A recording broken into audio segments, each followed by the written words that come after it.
Bab 196 menuju Long Wei Tai. Sore harinya, Fang Yu kembali ke rumah. Wang Yan sedang bekerja, Yu Yuiwei pergi bermain dengan teman-teman sekelasnya, dan Su Lengyun adalah satu-satunya yang tersisa di rumah. Ketika Fang Yu kembali, Su Lengyun mengenakan celemek dan sibuk di dapur. "Kamu juga bisa memasak?" Fang Yu berjalan ke dapur dan bertanya dengan rasa ingin tahu. "Yah, aku pernah bekerja di dapur Istana Frost selama beberapa waktu." Su Lengyun menjawab. Melihat Fang Yu yang melihat dari samping, Su Lengyun berkata pelan, "Aku hanya tahu cara memasak, tetapi kemampuan memasakku jelas tidak sebagus milik kakak Yu." Selama 6 bulan tinggal bersama Fang Yu akan menyiapkan makanan lezat untuknya setiap hari. Dia masih ingat betapa lezatnya itu. "Kalau begitu kamu santai saja, aku akan kembali ke kamarku untuk belajar sesuatu dulu," kata Fang Yu. "Ya," Su Lengyun mengangguk. Fang Yu kembali ke kamar dan terus mempelajari formasi penekan jiwa yang diperolehnya dari 3 penjaga keluarga Zeng. Setelah beberapa hari meneliti, dia telah menemukan prinsip dari susunan penekan roh. Satu-satunya masalah sekarang adalah bagaimana menggunakan Spirit Suppression Array dengan menggunakan dirinya sendiri sebagai pembawa. Formasi penekan jiwa ini menggunakan kayu spiritual sebagai pembawa, yang dapat langsung menguras energi sejati orang-orang dalam formasi tersebut. Setelah energi sejati diekstraksi dari tubuh manusia, energi tersebut disimpan dalam kayu roh. Bila ingin menggunakan diri sendiri sebagai pembawa, maka setelah menyerap ki sejati orang lain, arahkan ki sejati tersebut ke meridian, sempurnakan ki sejati di meridian, baru masuk ke dantian. Ini adalah kebenaran, tetapi rumit untuk diterapkan. Selain itu, Fang Yu tidak ingin menyerap energi sejati orang lain. Apa yang ingin diserapnya adalah energi spiritual dalam tubuh orang lain, yaitu kekuatan kultivasi. Ini membuatnya makin sulit. Tadi malam, Fang Yu telah menemukan teknik rahasianya, dan sekarang yang tersisa hanyalah mengujinya. "Haruskah saya mencobanya sekarang?"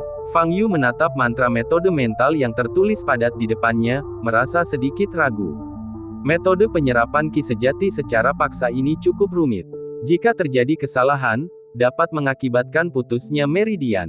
Namun seperti kata pepatah, Anda tidak bisa mendapatkan anak harimau tanpa mengambil risiko. Jika Anda tidak mencobanya, Anda tidak akan pernah tahu apakah rangkaian metode mental ini benar.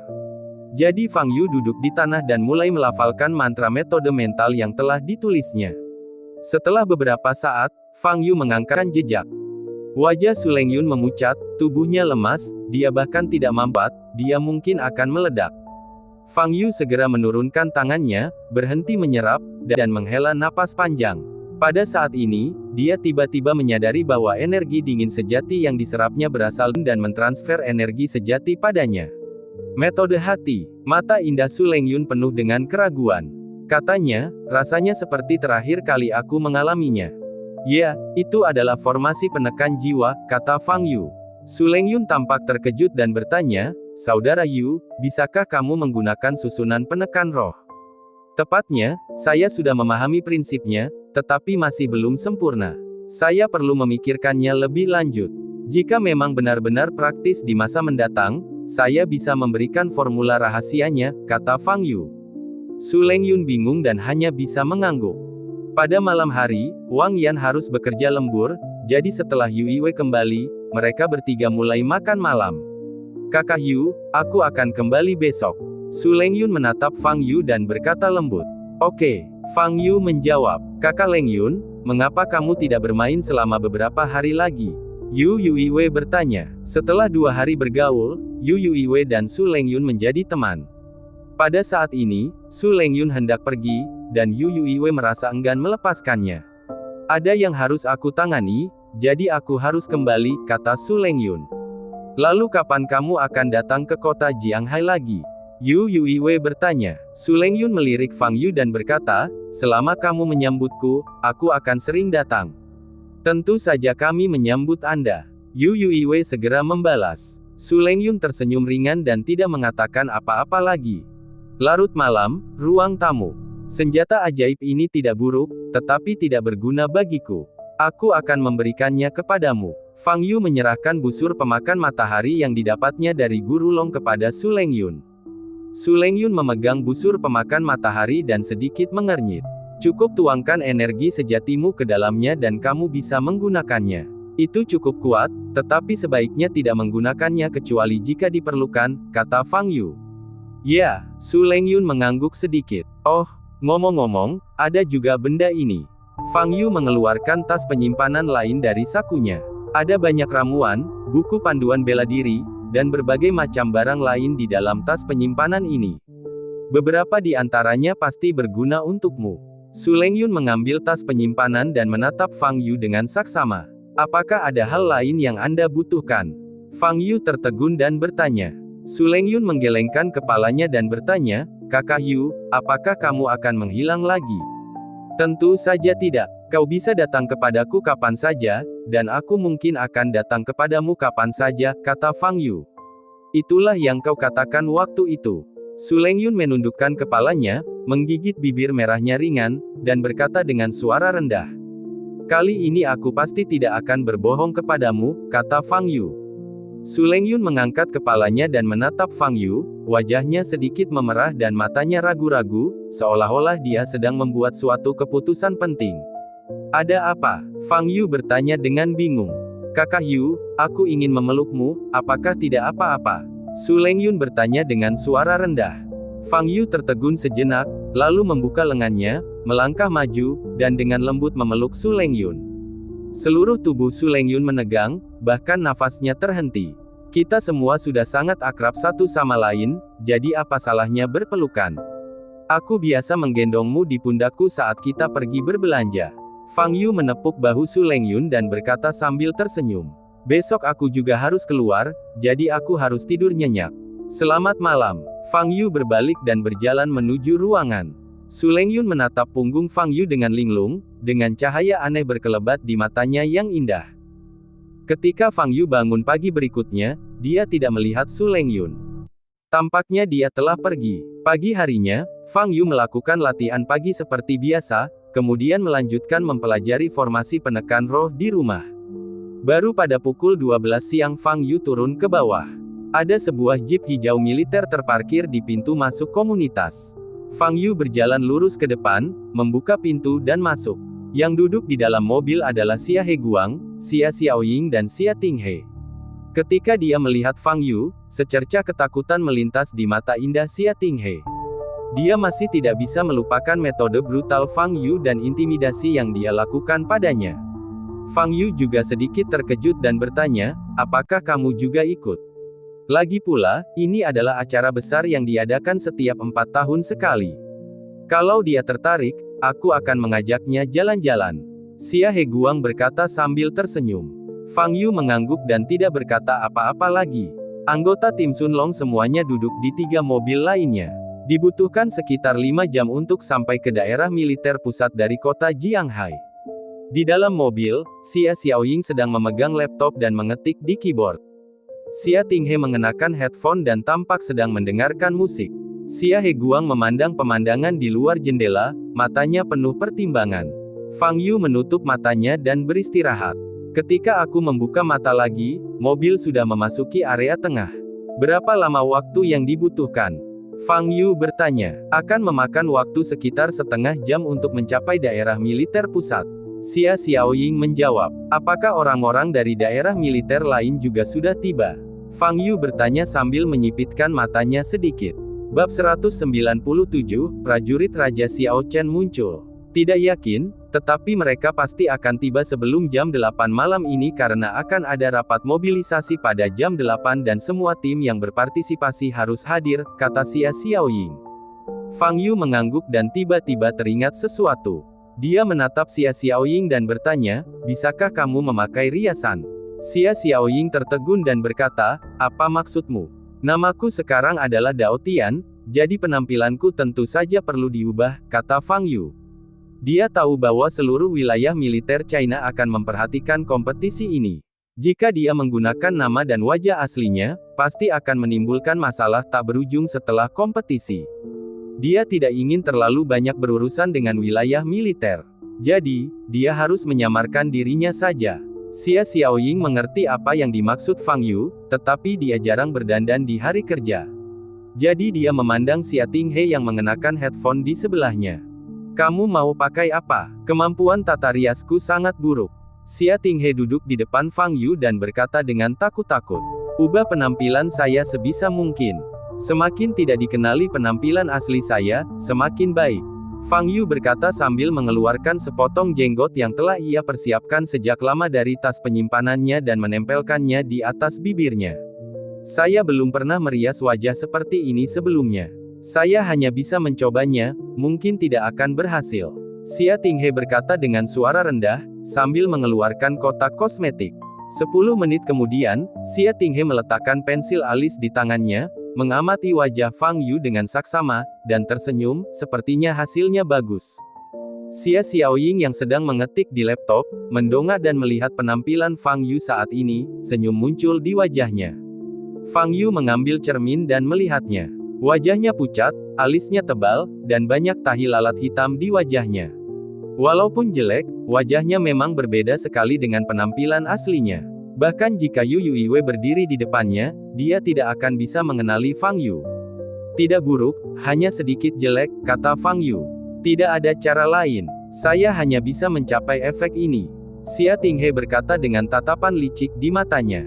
Dia sengaja membuat Fang Yu terlihat sangat jelek sebagai balas dendam kecil.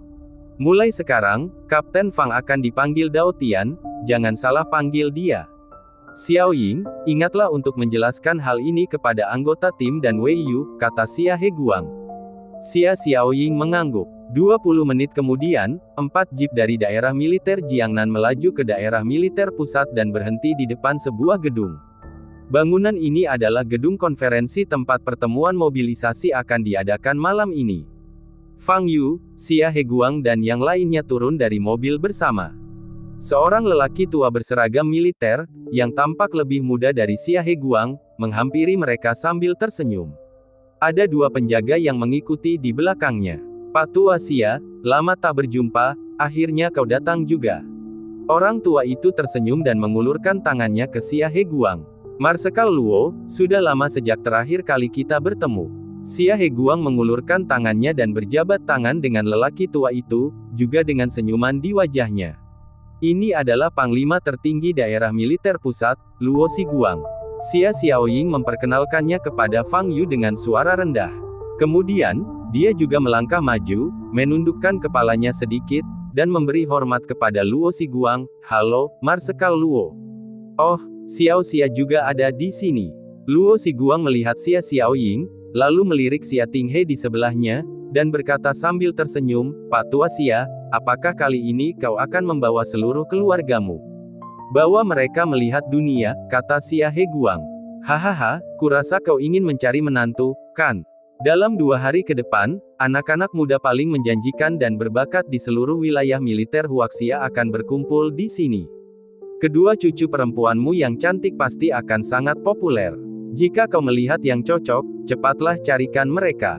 Luo Xiguang tertawa. Xia Heguang tersenyum dan tidak mengatakan apa-apa. Pada saat ini, Luo Xiguang memperhatikan Fang Yu berdiri di sampingnya, dan matanya bergerak sedikit. Orang ini tampak asing. Dia adalah kapten tim Sunlong kita, Dao Tian. Xia Heguang diperkenalkan. Dao Tian. Luo Xiguang menyipitkan matanya sedikit dan mengamati tubuh Fang Yu. Fang Yu memancarkan kultivasi seorang prajurit bawaan, yang cukup jelas. Dia sebenarnya kapten daerah militer Jiangnan tahun ini. Dao Tiannya, bukankah kekuatan ini terlalu lemah? Obat apa yang dijual di Labu Lao Xia? Luo Xiguang penuh dengan keraguan. Kompetisi distrik militer bukanlah hal yang main-main, ini menyangkut kehormatan seluruh distrik militer. Meskipun dilihat dari daftar yang diserahkan, kekuatan daerah militer Jiangnan di atas kertas berada di peringkat terakhir. Tapi tidak perlu membiarkan seorang prajurit bawaan menjadi kapten, kan? Bagus sekali, bagus sekali. Jangan berdiri di sana. Masuklah dan duduklah. Lao Du, Lao Bai, dan yang lainnya juga ada di sini. Luo Xiguang tidak memikirkan pertanyaan ini lagi dan membawa Xia Heguang ke dalam gedung. Pada saat ini, anggota tim Sunlong juga datang. Xia Weiyu sedang berjalan bersama Huang Xiaolong. Melihat penampilan Fang Yu saat ini, Xia Weiyu tidak bisa menahan tawa. Huang Xiaolong melirik Fang Yu dengan dingin, lalu menatap Xia Xiaoying dengan sedikit rasa panas di matanya. Xia Heguang mengikuti Luo Xiguang ke atas, sementara yang lainnya mencari tempat duduk di ruang rapat di lantai pertama dan menunggu rapat mobilisasi diadakan. Pada saat ini, sudah ada beberapa orang yang duduk di kursi lainnya. Orang-orang ini adalah anggota tim peserta dari berbagai wilayah militer utama. Melihat Fang Yu dan kelompoknya masuk, semua orang ini menoleh. Orang-orang ini berasal dari distrik militer mana? Apakah kamu tidak melihat naga di seragam mereka? Ini seharusnya tim Sunlong dari daerah militer Jiangnan, tempat kelima di sesi terakhir. Apakah mereka tim naga cepat? Kudengar dari kapten dan perwira intelijen bahwa tim ini tampaknya yang paling lemah kali ini. Hanya ada satu anggota super elit di tim. Banyak orang mulai berdiskusi dengan suara pelan. Setelah mengetahui bahwa pihak lain adalah tim Naga Swift, banyak orang menunjukkan senyum bercanda di wajah mereka. Mereka semua tahu bahwa Swift Dragons adalah tim terlemah dalam sesi ini. Namun, ketiga saudari Xia Xiaoying, Xia Tinghe dan Xia Weiyu yang muncul kemudian menarik perhatian semua orang. Ketiga gadis ini, cantik sekali. Siapakah mereka? Petik 2. Salah satu dari mereka tampaknya adalah Xia Xiaoying, pemimpin tim intelijen. Xia Xiaoying. Oh, begitu. Ini adalah 3 cucu perempuan Xia Heguang, panglima tertinggi daerah militer Jiangnan. Aku pernah mendengar sebelumnya bahwa Panglima Xia memiliki 3 cucu perempuan yang cantik. Aku tidak menyangka mereka semua ada di sini. Semua peserta kompetisi adalah pria muda yang penuh semangat dan vitalitas. Ketika mereka melihat 3 orang wanita yang sangat cantik, bagaimana mungkin mereka mengalihkan pandangan dari mereka? Namun, ketiga saudara perempuan keluarga Xia sudah terbiasa dengan tatapan seperti itu dan tidak merasa risih. Mari kita duduk di sini. Xia Xiaoying memimpin tim dan duduk di kursi di sisi kiri depan. Tempat itu berisik pada saat ini. Berapa lama pertemuannya akan berlangsung? Fang Yu bertanya. Xia Xiaoying melirik arlojinya. Saat itu tepat pukul 6 sore. 2 jam lagi. Orang-orang dari daerah militer Beijing belum datang, kan? Fang Yu bertanya sambil melihat sekeliling. Xia Xiaoying menggelengkan kepalanya dan berkata, aku tidak melihatnya. Kemudian, Xia Xiaoying tampak bingung dan mengerutkan kening saat bertanya, kamu ingin mencari Xiao Chen? Bukankah kamu bilang kamu mengenali orang yang salah? Fang Yu tersenyum tipis dan berkata, Raja Prajurit, bukankah normal ingin bertemu dengannya? Anda ingin menemui seseorang, tetapi mereka mungkin tidak bersedia menemui Anda. Pada saat ini, Xia Weiyu di sebelahnya mendengus dingin dan berkata dengan nada sinis. Fang Yu tidak mengatakan apa-apa, tetapi sedikit rasa dingin melintas di matanya. Dia tidak akan melepaskan siapapun yang memiliki hubungan dengan istana Xian. Xiao Chen ini harus dibunuh. Namun, sebelum berhadapan dengan Xiao Chen, dia harus mencari tahu beberapa hal. Pertanyaan paling penting adalah, dari mana Xiao Chen memperoleh warisan istana Xian? Waktu berlalu dengan lambat. Semakin banyak orang yang memenuhi tempat itu. Tim peserta dari daerah militer Barat Laut tiba, diikuti dari dekat oleh tim peserta dari daerah militer Barat Daya. Secara bertahap, tim peserta dari 7 wilayah militer telah tiba di tempat penyelenggaraan. Hanya pasukan dewa dari daerah militer ibu kota yang tersisa. Di tempat tersebut, banyak orang yang sudah tak sabar ingin melihat tim yang dikabarkan bakal terpilih sebagai juara pertama. Lebih banyak orang ingin melihat sekilas Raja Militer Xiao Chen. Seperti apa rupa tokoh legendaris ini secara langsung. Xia Xiaoying, yang duduk di sebelah Fang Yu, juga sangat bersemangat. Xiao Chen selalu menjadi idolanya, tetapi karena identitas dan kemampuan Xiao Chen, dia selalu sulit dipahami, dan dia belum pernah bertemu Xiao Chen secara langsung. Namun malam ini, dia akhirnya mendapat kesempatan untuk bertemu sang idola. Tepat pada pukul 7.45, terdengar derap langkah kaki yang teratur dan segerombolan orang melangkah memasuki tempat acara. Mereka semua mengenakan seragam putih perak, menjaga formasi, dan tampak garang dan kuat. Pasukan dewa datang. Seseorang berseru. Wajah Fang Yu sedikit berubah dan dia berbalik untuk melihat ke arah pintu masuk tempat tersebut. Sekilas dia melihat sosok yang berjalan di depan tim.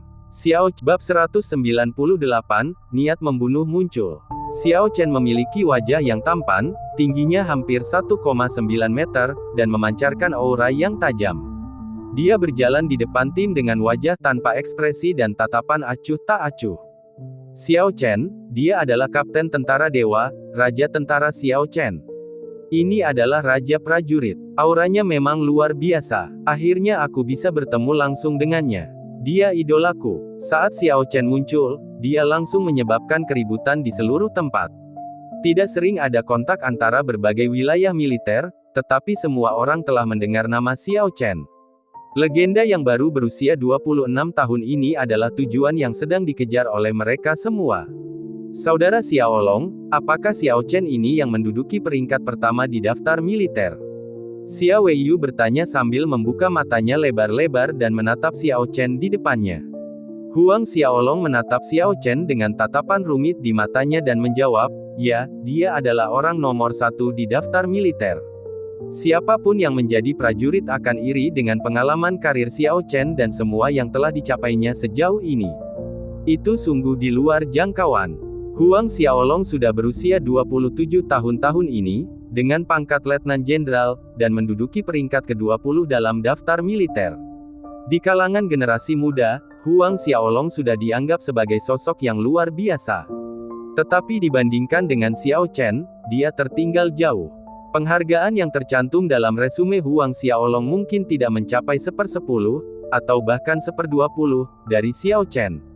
Dapat dikatakan bahwa Xiao Chen seorang diri telah menekan semua prajurit generasi ini dan tidak memberi mereka kesempatan untuk bernapas. Munculnya Xiao Chen membuat orang lain ditakdirkan menjadi peran pendukung. Xiao Chen memimpin tim ke tempat duduk dan duduk di area sebelah Swift Dragon Corps. Pada saat ini, semua orang di Swift Dragon Corps dapat melihat Xiao Chen dari dekat. Banyak anggota tim tampak bersemangat. Bagaimanapun, Xiao Chen adalah tokoh legendaris, dan merupakan suatu kehormatan bisa duduk di sampingnya. Tetapi begitu Xiao Chen duduk, anggota unit naga cepat tidak berani berbicara. Kakak, Xiao Chen ini terasa sangat berbeda dari yang lain. Auranya sangat kuat. Xia Tinghe berbisik kepada Xia Xiaoying di sampingnya. Xia Xiaoying tidak mengatakan apa-apa, tetapi ada kilatan di matanya yang indah. Sejak Xiao Chen muncul, mata Fang Yu tidak pernah lepas dari Xiao Chen.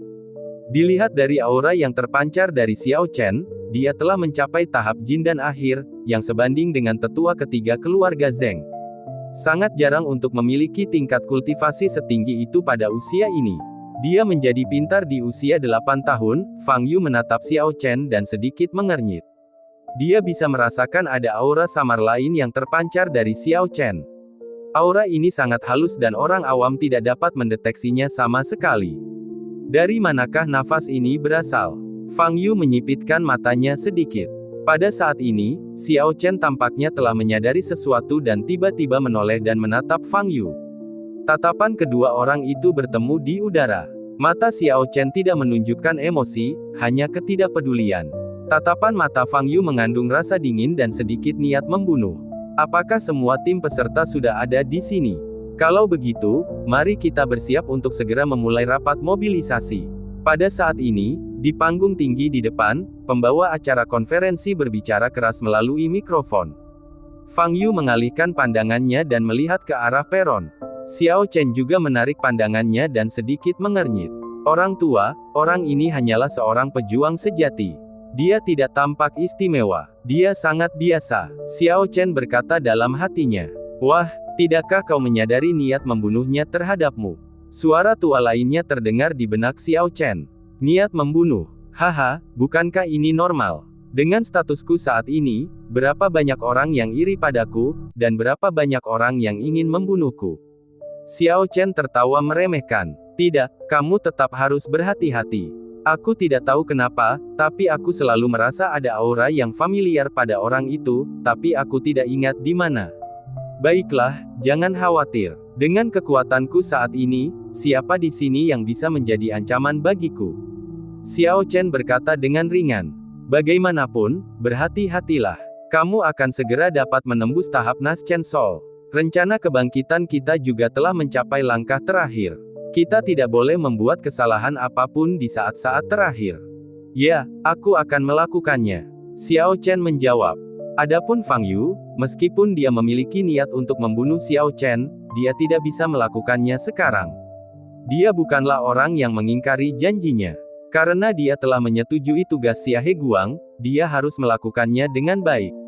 Jika Xiao Chen terbunuh di sini, tidak hanya akan menimbulkan kekacauan, tetapi juga akan mendatangkan masalah besar bagi daerah militer Jiangnan. Fang Yu tidak ingin melibatkan orang lain karena urusannya sendiri. Lagi pula, ada banyak kesempatan untuk membunuh Xiao Chen, jadi tidak perlu terburu-buru. Pada saat ini, para komandan semua komando militer utama turun dari lantai atas dan duduk di barisan depan kursi. Sekarang, rapat mobilisasi resmi dimulai. Teriak pembawa acara dengan penuh semangat. Berikutnya, proses konferensi seperti biasa berlangsung. Pertama, Luo Xiguang, Panglima tertinggi daerah militer pusat, naik ke panggung untuk memberikan pidato, dan kemudian para pemimpin bersama kompetisi ini naik ke panggung untuk berbicara. Pidato di atas memakan waktu hampir 1 jam. Fang Yu merasa mengantuk setelah mendengarkan ini. Setelah pidatonya, Xie Xiaoying mengingatkan, peraturan kompetisi ini akan dijelaskan. Dengarkan baik-baik. Fang Yu sedikit bersemangat dan melihat ke arah peron. Orang yang bertanggung jawab berdiri di podium, memegang mikrofon, dan berkata, aturan kompetisi ini tidak banyak berubah. Aturannya sama seperti kompetisi sebelumnya.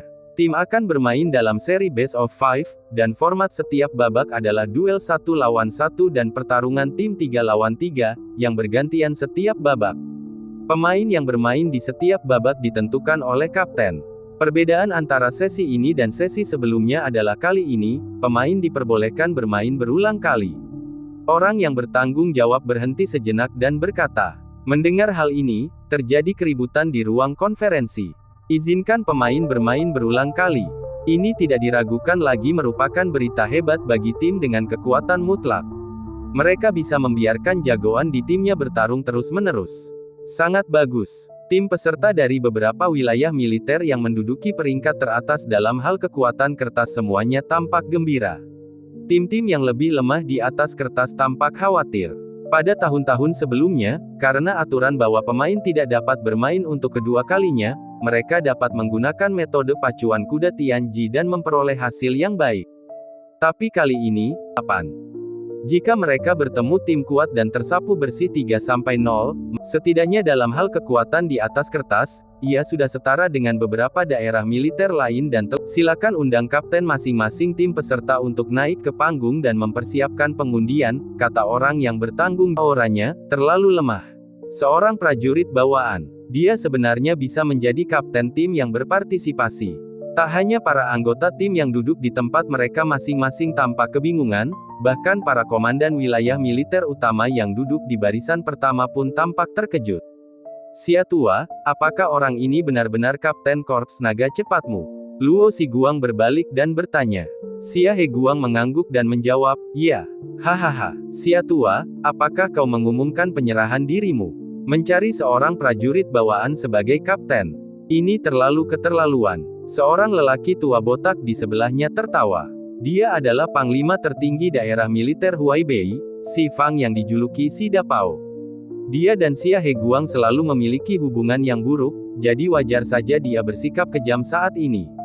Bab 199 Tanda Terbaik. Kudengar kapten ini tidak dilatih oleh daerah militermu, tetapi merupakan bantuan asing. Hahaha, di dunia seni bela diri Jiangnan saat ini, tidak bisakah kau menemukan master seni bela diri? Jika ini terus berlanjut, bukankah Jiangnan akan menjadi tempat yang sepenuhnya sekuler? Si Fang tertawa sinis. Xia He Guang tahu karakter Si Fang, wajahnya muram, dan dia berkata, Si Dapao, kebenaran akan terungkap di lapangan. Tidak ada gunanya mengatakan lebih banyak sekarang. Tentu saja, aku juga berharap bisa menggambar tim naga cepatmu. Si Fang berkata dengan tatapan sinis di matanya. Fang Yu berdiri di peron, dan Xiao Chen tidak jauh darinya. Pada saat ini, Fang Yu memperhatikan bahwa Xiao Chen mengenakan liontin giok hijau muda di lehernya. Apakah ini sumber nafas itu? Fang Yu menyipitkan matanya sedikit, tampak berpikir. Sebelum pengundian, para kapten harap buat pernyataan tentang tujuan atau slogan untuk kompetisi ini. Orang yang bertanggung jawab berjalan ke arah kapten yang paling dekat dengannya dengan mikrofon dan senyum di wajahnya. Kami dari pasukan elang terbang daerah militer Barat Daya, Kapten Kifei, mari kita mulai dengan Anda. Orang yang bertanggung jawab menyerahkan mikrofon kepada kapten. Kami akan mewakili daerah militer Barat Daya dan berusaha sekuat tenaga untuk mendapatkan peringkat terbaik. Kifei mengambil mikrofon dan berkata dengan keras. Dari kursi di bawah, yang merupakan wilayah daerah militer Barat Daya, sorak-sorai dan tepuk tangan bergema. Selanjutnya, penanggung jawab menyerahkan mikrofon kepada kapten kedua, Wei Zhan dari pasukan pedang perak daerah militer Huaibei. Wei Zhan mengambil mikrofon, menatap ke arah kerumunan, dan berkata, tujuan kami tidak berubah di setiap sesi, yaitu mendapatkan tempat pertama. Kekuatan Tuhan telah menduduki posisi itu terlalu lama. Sudah saatnya orang lain mengambil alihnya. Setelah mengatakan itu, Wei Zhan melirik Xiao Chen, yang berdiri tidak jauh, dengan tatapan provokatif di matanya. Namun Xiao Chen tidak menanggapi, melainkan menatap lurus ke depan dengan ekspresi acuh tak acuh. Pada saat itu, terjadi keributan di antara para penonton. Perkataan Wei Zhan sama saja dengan menyatakan perang terhadap pasukan para dewa. Lawannya adalah tentara dewa yang dipimpin oleh Raja Prajurit Xiao Chen. Wei Zhan benar-benar berani menyatakan perang di depan umum. Betapa percaya diri dan beraninya dia. Marsekal Xi, tampaknya kelasmu sangat percaya diri. Duduk di kursi baris pertama, Luo Xiguang memandang Xi Fang dan berkata sambil tersenyum. Xi Fang tertawa dan berkata, tentu saja aku ikut serta dalam kompetisi ini untuk memperebutkan juara pertama. Aku tidak seperti orang lain yang hanya ingin menghindari menjadi yang terakhir. Itu terlalu menyedihkan. Xi Fang mengisyaratkan sesuatu, dan Xia Heguang di sebelahnya memasang ekspresi muram. Situasi, apakah kamu benar-benar yakin bisa mengalahkan pasukan dewa? Xiao Chen ada di sini untuk berpartisipasi dalam kompetisi. Di sisi lain, Panglima tertinggi daerah militer Barat Daya, Sudaan, bertanya. Haha, besok kamu akan tahu dari mana datangnya kepercayaan diri kami. Xi Fang menyentuh kepalanya yang botak dan berkata. Melihat ekspresi percaya diri Xi Fang, para jenderal di sekitarnya semua tersenyum dan menggelengkan kepala. Sidapao adalah Sidapao, dia selalu berbicara omong kosong. Tentu saja semua orang mengakui bahwa daerah militer Huaibei memang sangat kuat saat ini. Silver Blade Force memiliki 3 anggota super elit. Dari segi kekuatan di atas kertas, pasukan pedang perak memang setara dengan pasukan Dewa Surgawi daerah militer ibu kota. Akan tetapi, pasukan surgawi memiliki kartu truf yang mutlak. Itu Xiao Chen. Jika pasukan pedang perak ingin mengalahkan pasukan Dewa Surgawi, mereka harus mengalahkan Xiao Chen. Dan Xiao Chen tidak pernah terkalahkan sejak dia bergabung dengan tentara. Bagaimanapun pendapatmu, tidak mungkin Silver Blade Force dapat memenangkan kejuaraan. Tidak ada gunanya bagi Sidapao untuk menyombongkan diri, kita akan tahu hasilnya besok. Di podium, para kapten berbicara satu demi satu. Kecuali Wei Zhan, kapten lainnya tampak sangat rendah hati. Lagi pula, Xiao Chen berdiri tepat di samping mereka, jadi tidak ada seorang pun yang berani bersikap terlalu sombong. Segera, mikrofon diserahkan kepada Xiao Chen. Seluruh hadirin terdiam. Semua orang yang hadir menatap Xiao Chen, bertanya-tanya bagaimana dia akan berbicara. Bagi pasukan Dewa Surgawi kita, tidak memenangkan kejuaraan berarti kegagalan, kata Xiao Chen. Nada bicaranya tenang, tetapi auranya sangat garang saat berbicara, dan orang-orang yang dekat dengannya mungkin akan merasa merinding. Xiao Chen mengenakan seragam tim berwarna putih perak dan berdiri di podium, membayangi semua orang. Dia memiliki aura yang kuat dan tenang namun berwibawa. Dia layak menjadi raja militer yang dipuji oleh kepala marsekal sendiri. Dia benar-benar naga di antara manusia. Luo Xiguang, yang berada di antara penonton, berseru dengan emosi. Meskipun para jenderal lainnya tidak berbicara, mereka juga terkejut. Dengan momentum perkembangan Xiao Chen saat ini, dia mungkin akan dipromosikan menjadi jenderal dalam beberapa tahun. Resume seperti itu sungguh belum pernah terjadi sebelumnya. Di atas panggung, mikrofon diserahkan kepada Fang Yu. Dia adalah kapten terakhir yang berbicara. Ini, Kapten Dao Tian dari unit naga cepat di daerah militer Jiangnan. Tolong sampaikan pidatomu. Orang yang bertanggung jawab melihat daftar di tangannya, mengetahui nama Fang Yu, dan memperkenalkannya. Semua orang yang hadir menatap Fang Yu dengan wajah terkejut. Apakah orang ini Kapten Swift Dragon Force? Seorang kapten yang hanya memiliki kultivasi seorang prajurit bawaan. Apakah Anda yakin itu bukan kesalahan? Terjadi ledakan diskusi di ruang pertemuan. Lokasi unit naga cepat membuat setiap anggota merasa sedikit malu. Dengan begitu banyak orang yang hadir, mereka semua tahu bahwa kapten mereka hanyalah seorang pejuang sejati. Bukankah ini berarti bahwa anggota tim ini bahkan tidak sebaik prajurit bawaan? Huang Xiaolong memandang Fang Yu di atas panggung dengan ekspresi menggoda. Menjadi kapten, apakah Anda merasa tidak nyaman sekarang? Jadi bagaimana jika Anda memiliki kemampuan itu? Bukankah itu seperti badut yang ditertawakan banyak orang? Tujuan kami sederhana, yaitu mendapatkan tempat pertama. Saat para hadirin berdiskusi, Fang Yu berbicara ke mikrofon. Begitu kata-kata itu diucapkan, tempat pertemuan menjadi sunyi. Semua orang memandang Fang Yu seolah dia orang bodoh. Tempat pertama, siapa di antara mereka yang hadir tidak tahu bahwa daerah militer Jiangnan adalah tim terlemah di atas kertas saat ini. Daerah militer Jiangnan, yang menempati peringkat terakhir dalam kekuatan kertas dan memiliki prajurit bawaan sebagai kaptennya, ingin memenangkan tempat pertama. Apakah Dao Tian ini orang bodoh atau orang gila? Setelah hening sejenak, gelak tawa pecah di ruang konferensi.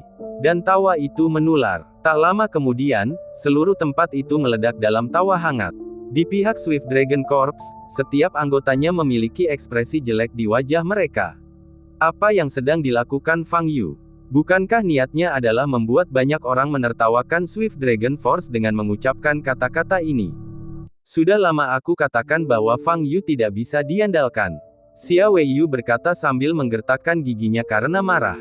Xia Xiaoying memasang ekspresi tak sedap dipandang di wajahnya, menatap Fang Yu di atas panggung dengan tatapan agak dingin. Apa sebenarnya maksud orang ini? Xia tua, kapten yang kamu undang ini benar-benar hebat. Dia berani mengatakan hal-hal seperti itu. Hahaha, si Fang tertawa keras ke arah langit. Kalau begitu jangan terburu-buru mengambil kesimpulan. Aku ingat bahwa Xia tua memiliki anggota tim super elit di bawahnya, kurasa namanya Huang Xiaolong. Xia tua lebih suka membiarkan Dao Tian menjadi kapten daripada Huang Xiaolong. Dao Tian pasti punya kelebihannya, Luo Xiguang berkata di samping. Si Fang tersenyum dingin dan tidak mengatakan apa-apa lagi. Dia juga tahu bahwa Xia Heguang bukan orang bodoh, tetapi meskipun Dao Tian memiliki beberapa kualitas yang luar biasa, dia tidak peduli sama sekali. Bagaimanapun, Dao Tian adalah seorang prajurit bawaan, dan kapten pasukan Sun Long adalah seorang prajurit bawaan. Ini cukup untuk mengolok-olok Xia Heguang. Bagaimanapun, dia hanya ingin membuat Xia Heguang merasa tidak nyaman.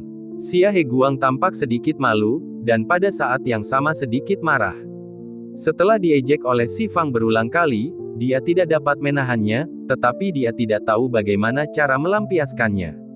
Dia juga tidak menyangka Fang Yu akan mengatakan kata-kata seperti itu di depan umum. Kami sekarang secara resmi memulai pengundian, kata orang yang bertanggung jawab itu dengan keras.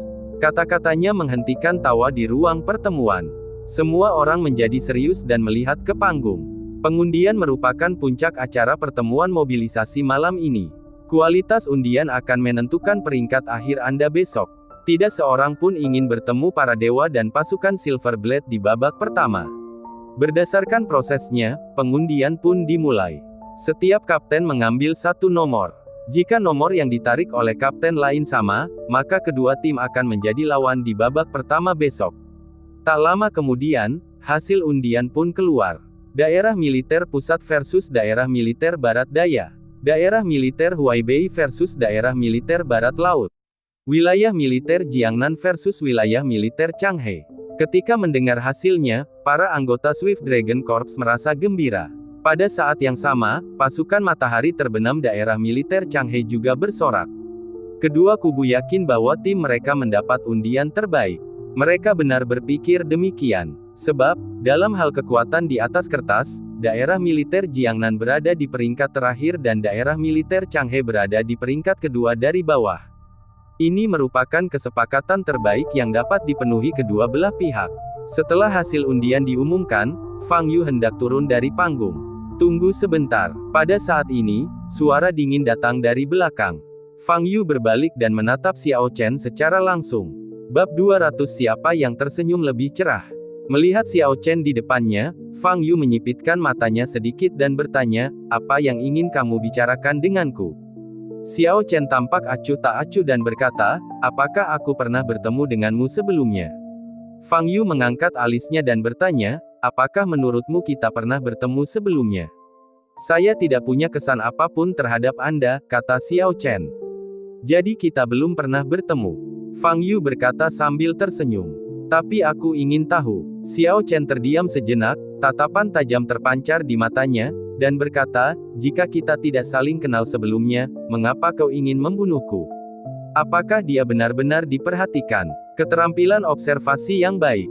Fang Yu tetap tenang dan berkata, "Jika kita memiliki kesempatan untuk saling berhadapan besok, aku akan memberitahumu alasannya."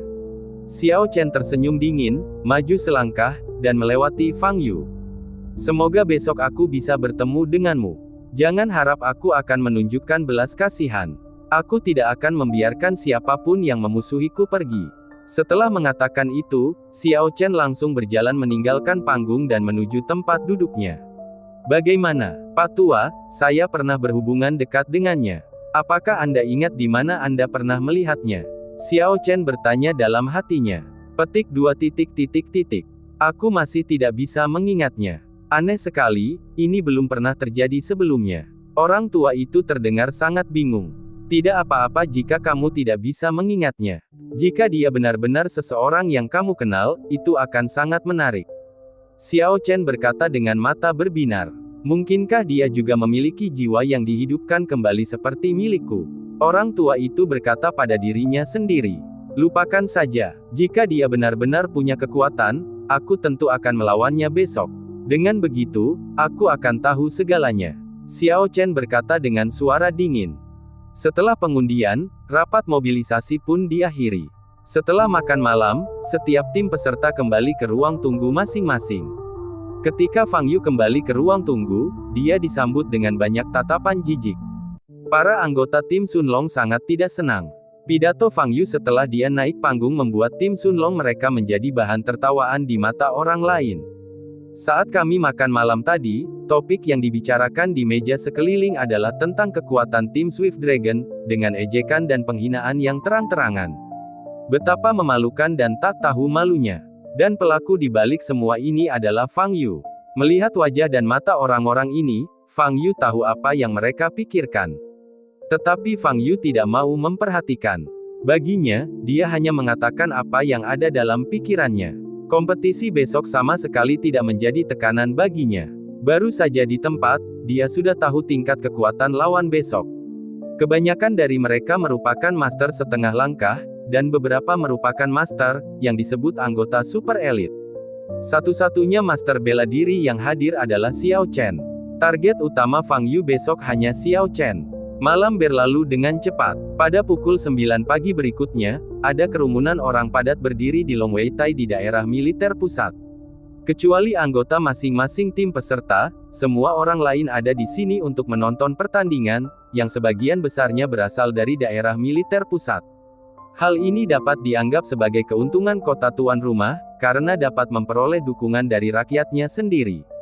Permainan pertama segera dimulai. Daerah militer pusat berhadapan dengan daerah militer barat daya. Di atas kertas, kedua wilayah militer sama kuatnya.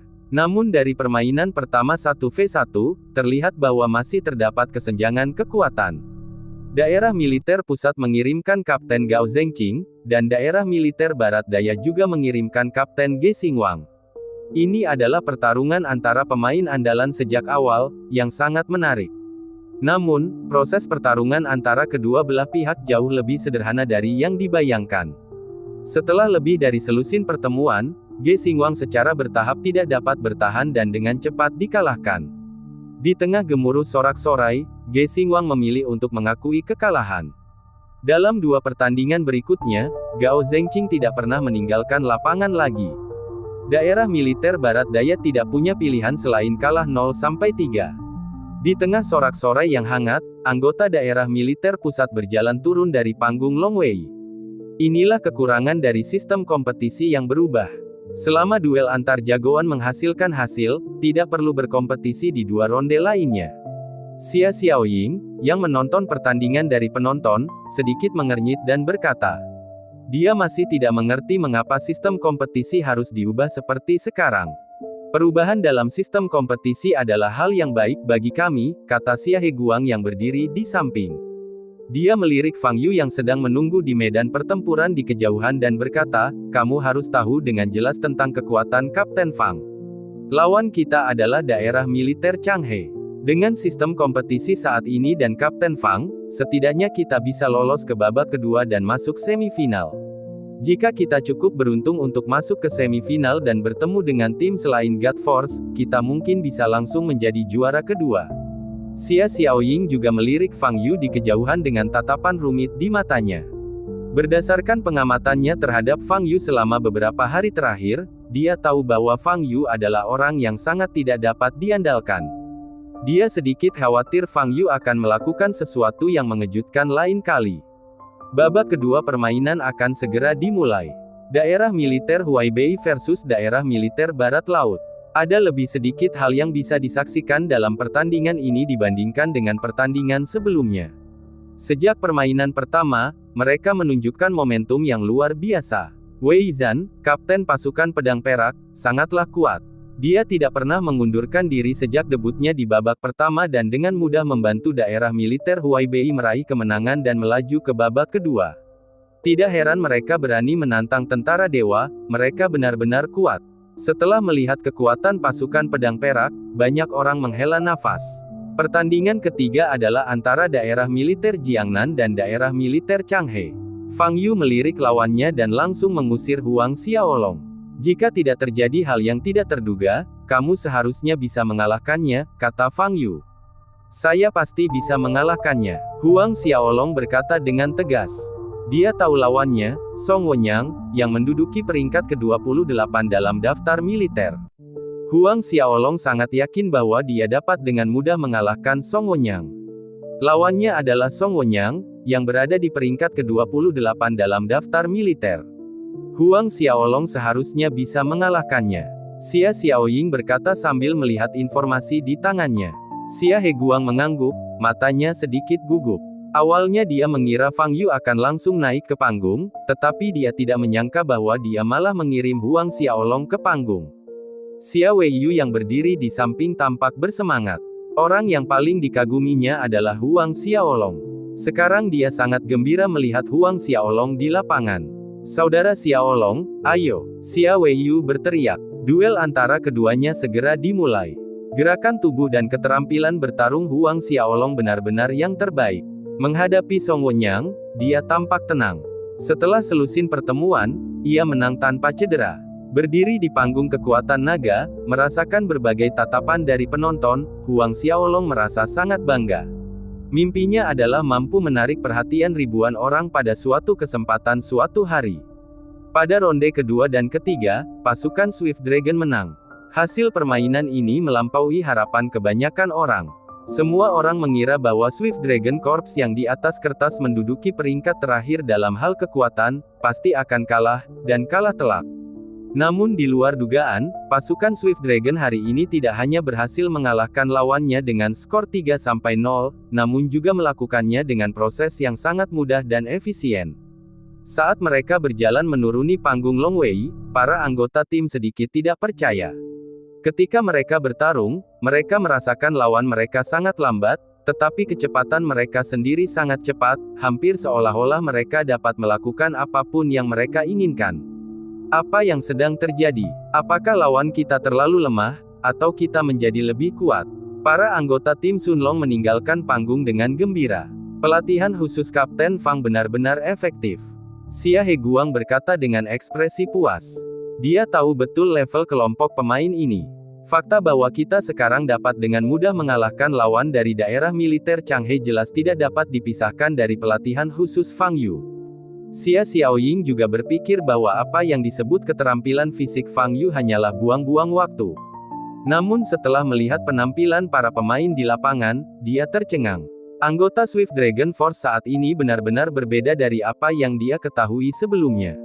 Kekuatan pemain ini tampaknya benar-benar telah meningkat ke tingkat yang lebih tinggi.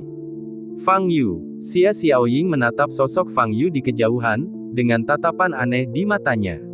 Serangkaian permainan keempat merupakan permainan yang paling tidak menegangkan. Daerah militer Beijing versus daerah militer Timur Laut. Pasukan dewa benar-benar seperti dewa yang turun ke bumi. Dalam 3 permainan kecil, setiap permainan dimenangkan dengan kecepatan yang sangat cepat. Mereka menyerang dengan ganas dan cepat, tidak memberi kesempatan pada lawan mereka. 3-0. Setelah hasil putaran pertama keluar, pengundian putaran kedua segera dimulai.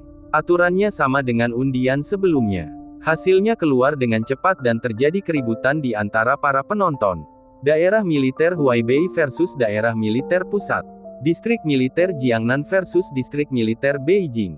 Inilah sorotannya. Daerah militer Jiangnan, yang tampaknya paling lemah di atas kertas, berhadapan dengan daerah militer Beijing yang terkuat. Xiao Chen berdiri di atas panggung, menatap Fang Yu dengan senyum dingin di wajahnya. Tetapi saat ini, Fang Yu tersenyum lebih lebar darinya.